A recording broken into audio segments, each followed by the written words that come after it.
Hello bachon, let's read this question. The question says, the molar enthalpy of vaporization of benzene at its boiling point 353 Kelvin is 29.7 kilojoule per mole.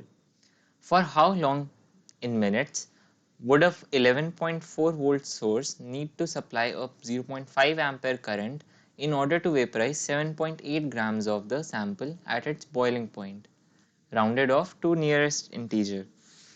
तो इस question के अंदर हमसे पूछा गया है कि हमें कितनी देर के लिए करंट को पास करवाना पड़ेगा थ्रू अ 11.4 वोल्ट सोर्स और 0.5 एम्पेयर का करंट है थ्रू बेंजीन कि वो बेंजीन का 7.8 ग्राम ऑफ सैंपल वेपराइज कर जाए एट इट्स बॉइलिंग पॉइंट।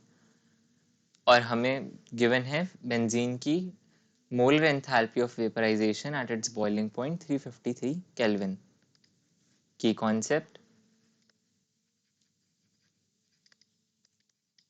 तो हमारा वेपराइजेशन जो प्रोसेस होता है, it is from liquid state to gaseous state।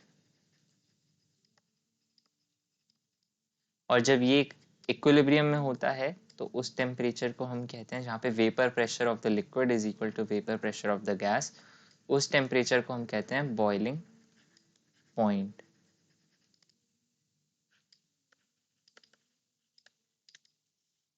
Second, जो हमारा डेल्टा एच वेपराइजेशन होता है, इट इज एनर्जी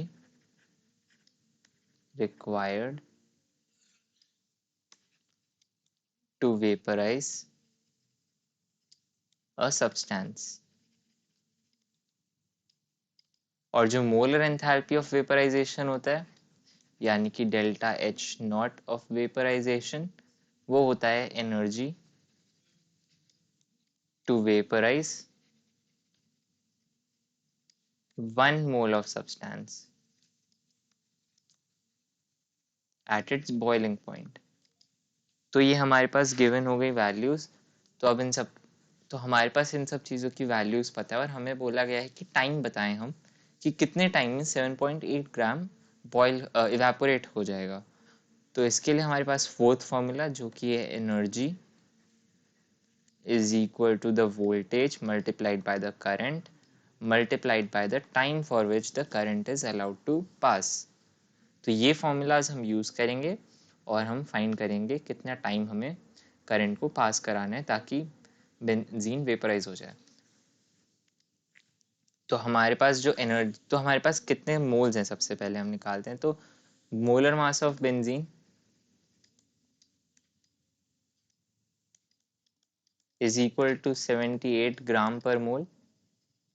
गिवन है हमें 7.8 ग्राम, तो इसका मतलब हो गया मोल्स अगर हम निकालें तो वो हो जाएगा given mass divide by molar mass, तो 7.8 डिवाइड बाय 78, तो इसका मतलब हमारे पास 0.1 मोल गिवन है। तो energy required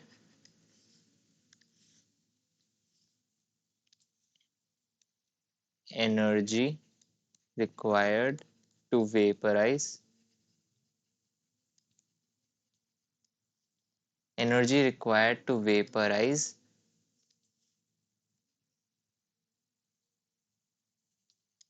0.1 mole of benzene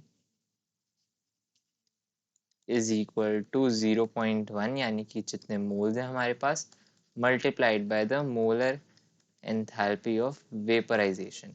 तो ये हमारा फॉर्मूला आ गया एनर्जी निकालने के लिए। तो E की वैल्यू यहाँ से हमारे पास आ जाएगी 0.1 multiplied by the molar enthalpy of vaporisation, जो कि था हमारे पास गिवन 29.7 किलो जूल्स। तो इसको जूल्स में कन्वर्ट करने के लिए हम 1000 से मल्टीप्लाई कर देंगे।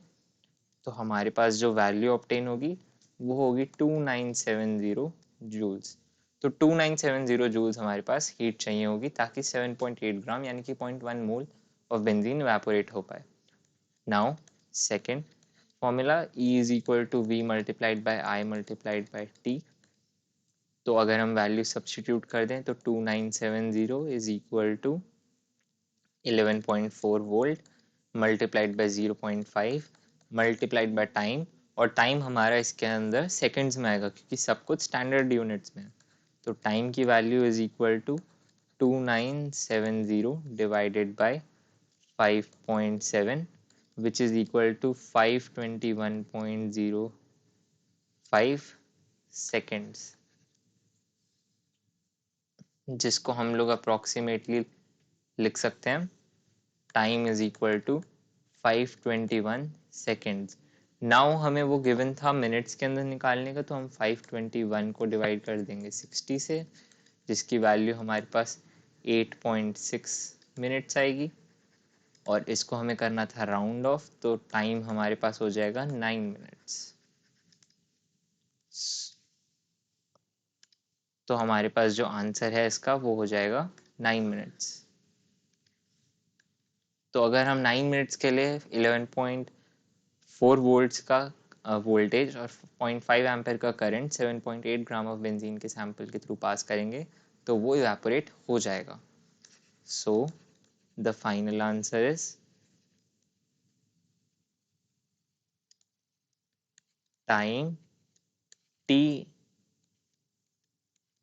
is equal to 9 minutes. I hope you understood it well. Best of luck.